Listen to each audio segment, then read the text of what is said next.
et bienvenue dans ce nouveau tutoriel consacré aux espaces de noms. Les espaces de noms ont été intégrés à PHP dans sa version 5.3. Ceux-ci répondent à une problématique très simple qui est qu'on ne peut pas créer deux constantes, fonctions ou classes de même nom sans que PHP nous sorte une erreur, puisqu'il y a deux choses du même nom dans le même domaine. Les espaces de noms permettent de définir des sortes de bulles dans lesquelles vous pouvez faire tout ce que vous voulez sans rentrer en conflit avec l'extérieur. Voyons maintenant comment créer un espace de nom. Il suffit d'utiliser le mot-clé namespace suivi du nom de l'espace de nom. Ici, je vais mettre mon pseudonyme.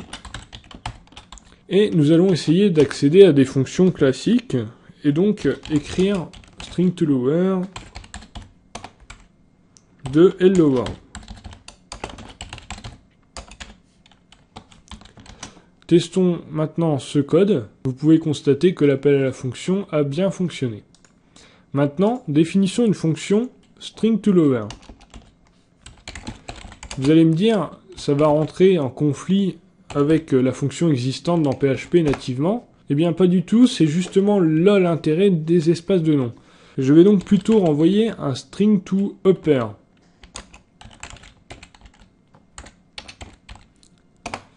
De cette chaîne, ainsi que l'on utilise string to lower ou string to upper, cela nous renverra une chaîne en majuscule. Testons ce code maintenant. Vous pouvez constater que cela fonctionne. Cela peut paraître étonnant, mais cet appel à la fonction string to lower est fait vers cette fonction ici et non vers la fonction d'actif de PHP. Pour cela, il faut aller dans le namespace global et nous utiliserons alors le backslash qui signifie que l'on veut récupérer quelque chose dans le namespace global. C'est en fait une manière d'accéder à la racine comme on le ferait avec une URL absolue. Voyons maintenant ce que cela donne. Vous pouvez constater que notre hello world est tout en minuscule. Vous pouvez donc vous amuser à faire des choses comme ceci et voir que rien qu'un backslash peut changer la donne.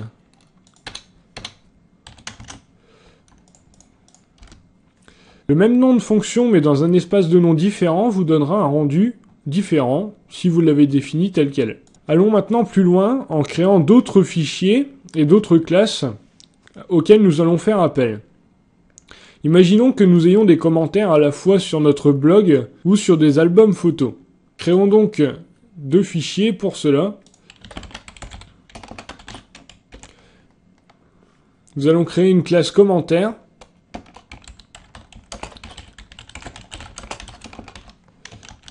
Mais comment séparer les commentaires de nos albums et les commentaires de notre blog? Eh bien, utilisons les espaces de nom, puisque nous en avons maintenant la possibilité. Si maintenant nous déclarons un namespace blog, nous pouvons créer une classe commentaire qui sera dans cette bulle blog. J'enregistre maintenant le fichier. Quel que soit le nom, cela n'a pas d'importance. Voilà, je vais faire de même maintenant, mais avec un espace de nom différent. Imaginons donc des albums maintenant. J'enregistre le fichier.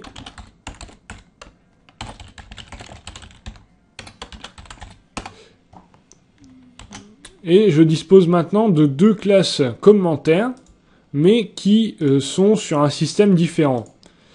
Je souhaite maintenant créer une fonction dans chacune d'elles, créant maintenant une fonction getAll qui va permettre de récupérer tous les commentaires du blog. Une simple fonction.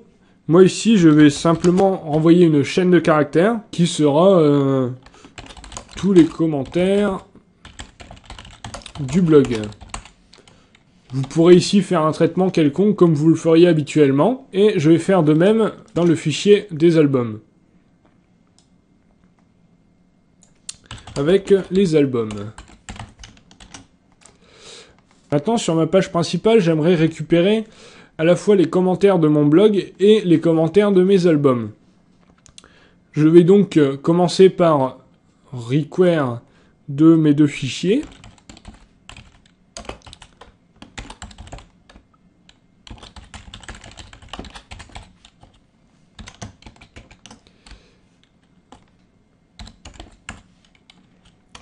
Et maintenant, nous allons faire appel aux espaces de nom que nous avons définis.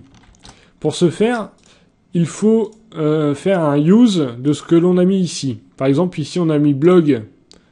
On va donc mettre ici use blog. Et pour l'autre, on a mis album. Donc use album. Maintenant, essayons de créer une instance de chacune des classes commentaires. Donc comme blog égale new blog commentaire et comme album égale new album commentaire.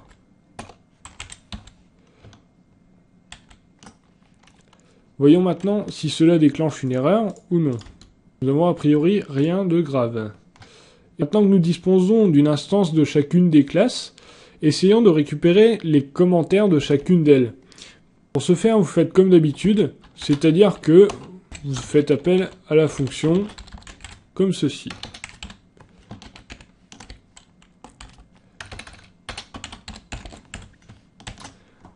Voyons voir ce que cela donne.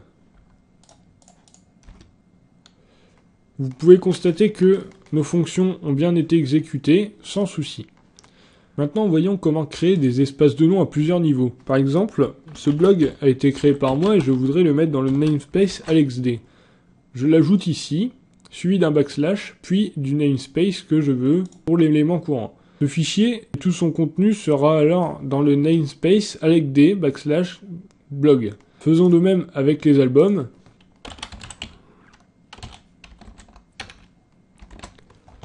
Et on enregistre le tout.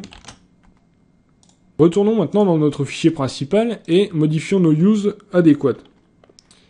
Il faut maintenant faire appel à AlexD /blog et AlexD /album. Voyons si cela fonctionne toujours. En effet, cela fonctionne encore puisque nous n'avons rien changé. Maintenant, voyons comment simplifier l'écriture des appels aux classes. Il existe une notion nommée alias, que nous pouvons appeler via le mot-clé as pour renommer ceci en autre chose de plus court. Par exemple, à la place de blog, je pourrais mettre B, qui est totalement inutile, mais c'est juste pour essayer. Vous pourriez alors changer ici le blog en B et le album en A. On enregistre et rien ne change. Cela peut être plus intéressant pour récupérer directement la classe commentaire sous un alias. Par exemple, ici je vais compléter le use de la classe commentaire. Ici je vais donc aller dans l'espace de nom AlexD, blog, et récupérer la classe commentaire. Je vais lui mettre un alias comme blog. Je vais faire de même avec les albums. Et mettre comme album, comme vous auriez pu vous en douter. Maintenant, il faut changer les créations de classes pour comme blog et comme album. Comme ceci, et comme ceci. Ici, nous allons donc créer une nouvelle instance de la classe commentaire des blogs, et ici, une nouvelle instance des commentaires album. Voyons si cela fonctionne toujours. Rien ne change, tout fonctionne. Sachez que par défaut, un alias est créé sur le dernier élément de la ligne. C'est-à-dire qu'ici, par défaut, un alias est créé avec commentaire pour cette ligne ainsi que pour celle-ci. Ainsi, si nous retirons ce que nous avons ajouté en alias, cela va déclencher une erreur puisque nous allons essayer de créer deux alias de même nom. Comme vous pouvez le voir ici, le nom existe déjà puisqu'il a été défini juste au-dessus. Pensez donc à créer des alias de noms différents, car sinon c'est le dernier sous-namespace qui va être pris en compte. Il est possible de travailler sur un même fichier dans plusieurs espaces de noms. En effet, pour définir un espace de nom, vous pouvez soit l'indiquer comme ceci, et alors il sera valide pour tout le fichier, soit vous l'indiquez entre accolades, et alors seuls les éléments contenus dans l'accolade seront affectés par cet espace de nom. Revenons à notre fonction string2lower de tout à l'heure. Donc ici, nous avons notre fonction string2lower dans notre espace de nom alexd. Maintenant, imaginons que vous vouliez travailler dans le namespace global. Vous créez donc un namespace sans spécifier de nom et cela va retourner dans le namespace global automatiquement. Faisons un écho d'un string2lower pour vérifier cela. D'une chaîne quelconque et vérifions que cela fonctionne. Vous voyez que la chaîne a bien été mise en minuscule. Maintenant, nous voudrions accéder à cette fonction que nous avons créée dans l'espace de nom alexd. Pour cela, il vous suffit simplement de préciser alexd et backslash la fonction. Et vous accédez donc à la fonction que nous avons créée au préalable. Voyons maintenant les constantes typiques des espaces de nom. Par exemple, la fonction string2lower, nous allons la modifier pour qu'elle retourne le namespace courant. Pour cela, vous faites double underscore, namespace et double underscore. C'est une constante qui va contenir le nom de l'espace de nom. Ici, cela devrait renvoyer alexd. Voyons si cela fonctionne bien. Vous voyez que cela renvoie alexd. Cela devrait retourner l'espace de nom global qui n'a donc pas de nom apparent et donc ne retourne rien. Si vous avez des questions ou si j'oublie quelque chose dans cette vidéo, n'hésitez pas à poster en commentaire sur le forum ou à venir nous rendre visite sur le channel IRC.